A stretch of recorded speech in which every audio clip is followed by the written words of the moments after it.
Good morning to all of you. आज हम लोग अलंकार में अर्थालंकार के भेद, हालांकि इसके पूर्व के वीडियो में इसके दो भेदों की चर्चा हो चुकी है, जिसमें उपमा और रूपक की चर्चा हम लोग कर चुके हैं।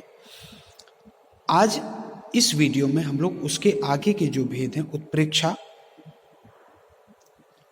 आज उत्प्रेक्षा अतिशयोक्ति अलंकार के बारे में हम लोग समझेंगे। उत्प्रेक्षा अलंकार किसे कहते हैं? जहां उपमेय में उपमान की संभावना प्रकट की जाए, वहां उत्प्रेक्षा अलंकार होता है। इसमें मानो, मनो, जानो, जनो, जनहु, मनहु और ज्यों आदि शब्द प्रयुक्त होते हैं। जैसे सोहत ओढ़े पीत पट, श्याम सलोने गात, मनो नील मन शैल पर आतप पर्यो प्रभात।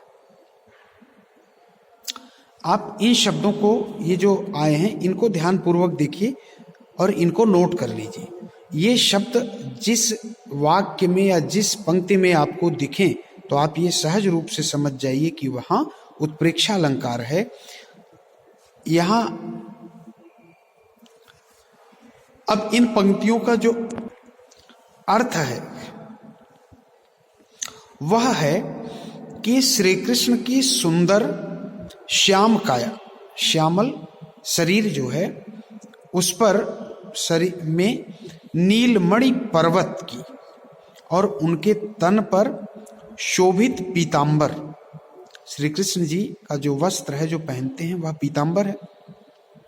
पीतांबर मतलब पीले वस्त्रों में प्रातःकालीन धूप की संभावना व्यक्त की गई है।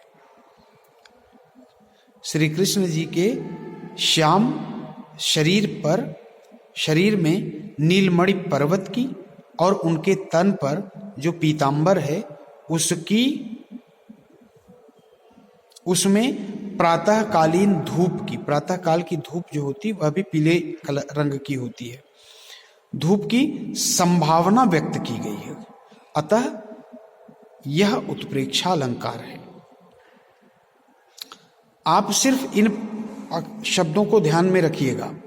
जैसे कहती हुई यों उत्तरा के नयन जल से भर गए, हिम कणों से पूर्ण मानो हो गए पंकज नए।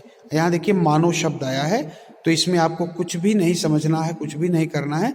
आप सहज रूप से समझ जाइए कि यह उत्प्रेक्षा अलंकार का उदाहरण है या उत्प्रेक्षा अलंकार है। इसमें उपरोक्त पंक्तियों में उत्तरा के नयन उपमेय है, में ओस से नहाए पंकज, पंकज मतलब कमल, ओस से नहाए पंकज उपमान की संभावना व्यक्त की गई है। अतः यह उत्प्रेक्षा अलंकार है। अब नेक्स्ट है अतिशयोक्ति अलंकार। अतिशयोक्ति क्या है? अतिशय उक्ति, किसी बात को बहुत बढ़ा चढ़ाकर कहना और ऐसा लगे कि वह सत्य से भी परे हो, मतलब किसी बात को ऐसा कहना जो यथार्थ में संभव न हो। जहां किसी वस्तु या घटना का वर्णन वास्तविक स्थिति से अधिक बढ़ा चढ़ाकर किया जाए, वहां अतिशयोक्ति अलंकार होता है। जैसे व्योम को छूते हुए दुर्गम पहाड़ों के शिखर, वे घने जंगल जहां रहता है तम आठों पर। अब देखिए ये पंक्ति, क्या वो पहाड़ कैसा भी हो, लेकिन क्या वह आकाश को स्पर्श कर सकता है? नहीं कर सकता है।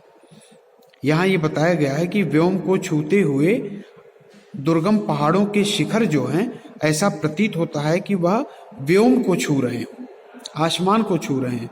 और वे घने जंगल जहां रहता है तम आठों पहर, वे घने जंगल जहां आठों पहर अंधेरा छाया हुआ रहता है। ऐसा भी संभव नहीं है, कभी न कभी तो सूर्योदय होता होगा तो उजाला आता होगा। तो लेकिन यहाँ पर ये कहा गया है कि इतना घना जंगल है वह कि वहां पर हमेशा अंधेरा ही छाया हुआ रहता है। तो ये अतिशयोक्तिपूर्ण शब्द पंक्तियां हैं। उपरोक्त पंक्तियों में कवि हरिऔध जी ने पर्वतों की ऊंचाई और जंगल की सघनता का वर्णन बढ़ा चढ़ाकर किया है।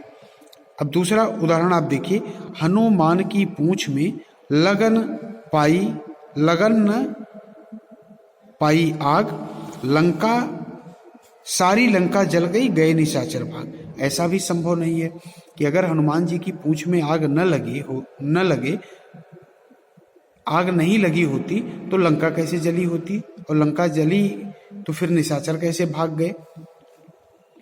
उपरोक्त पंक्तियों में हनुमान की पूंछ में आग लगने से पहले ही लंका का दहन दिखाया गया है, मतलब पूंछ में आग नहीं लगी और लंका जल गई, अतः यह अतिशयोक्ति अलंकार है। तो स्टूडेंट्स, आज की वीडियो में इतना ही। अगले वीडियो में हम लोग दूसरे चैप्टर्स के साथ फिर से मिलते हैं। अगर आप लोगों को कहीं किसी भी तरह की अलंकार का जो वीडियो मैंने दिया है आपको, जो आप सेंड किए हैं, अगर आपको किसी भी तरह की किसी अलंकार के भेद में, अलंकार की परिभाषा में, और जैसे उसके उदाहरण को लेकर यदि कोई संशय हो रहा है, कुछ चीजें आपको नहीं समझ में आ रही हैं, उनके भेदों के बारे में आप नहीं समझ पा रहे हैं आसानी से, किस अलंकार का उदाहरण क्यों, कैसे, जैसे तमाम दिक्कतें अगर आ रही हैं, पहचान अभी मैंने आपको बताई, उपमा अलंकार, उत्प्रेक्षा अलंकार और अतिशयोक्ति के भी, अतिशयोक्ति और रूपक को भी मैंने विस्तार से आपको समझाया। फिर भी यदि आपको कहीं कोई दिक्कत लगती है, प्रॉब्लम लगती है, तो आप विदाउट हेजिटेशन आप पूछ सकते हैं। तो स्टूडेंट्स, आज की वीडियो में इतना ही। Thanks a lot and have a nice day.